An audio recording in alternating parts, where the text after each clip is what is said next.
За Библийн бааtruуд чимээгүй цаг үргэлжилж байна. Өнөөдөр бид Яаков хэрхэн Израиль болсон тухай түүхээр дамжуулаад хэдэн зүйлийг суралцъя. Эхлэл 32-ийн 28. Тэр хүн үүнээс хойш чамайг Яаков гэхгүй харин Израиль гэж нэрлэх болно. Учир нь чи бурхантай бас хүмүүстэй тэмцэлдэж илүүрлээ гэв. Яаков бол төгс хүн байгаагүй. Тэр зал хэрэглэж ахынхаа эрхийг булааж авсан. Тэр айж зүхтаж амьдралдаа олон удаа өөрийгөө хамгаалах гэж оролдсон. Хүмүүсийн нүдэнд тэр ухаантай арга залтай байж болох ч дотор нь айдас, буруутгал, тайван бус байдал байсаар байсан. Гэхдээ түүний амьдралд нэг онцгой шүн байсан. Тэр шүн Яаков ганцаараа үлдсэн. Хүн байхгүй, туслах хүн байхгүй, зүхтах газарч байхгүй. Зөвхөн түүнтэй хамт бурхан байсан. Тэр шүн зүхтаагүй. Тэр шүн тэр тэмцсэн. Бурхантай тэмцсэн.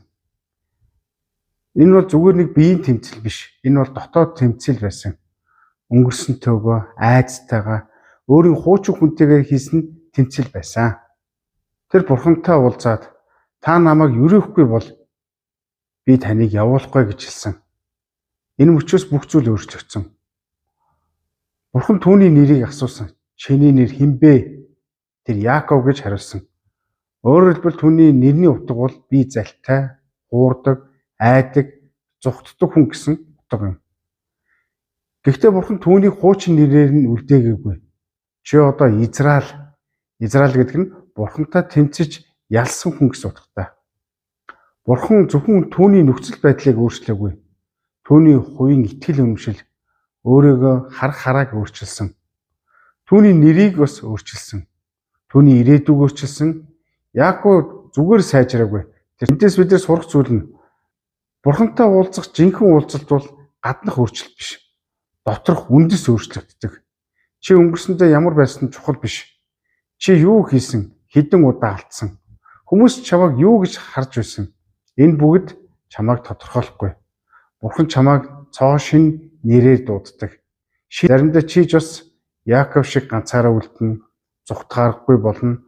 Дотоод тэмцэлтэй тулгарна. Эсвэл та намайг өөрчлөхгүй бол би буцахгүй гэж хэлэх үү?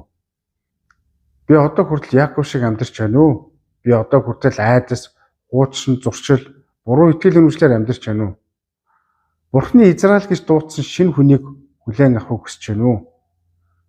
Өнгөрсөнд нь чамайг тодорхойлох ёсгүй. Бурхны дуу хоолой чамайг тодорхойлох ёстой.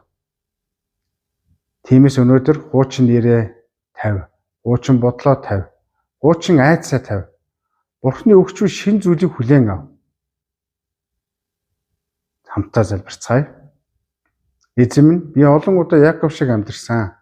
Айд зүхтаж өөрийн хүчээр бүхнийг шийдэх гэж оролдсон. Миний дотор одоо хүртэл тэмцэл байна. Эргэлзээ айдас байна. Гэхдээ өнөөдөр би танаас зүхдахгүй. Би тантай нүүр тулна. Та намайг өрөөхгүй бол би таныг явуулахгүй.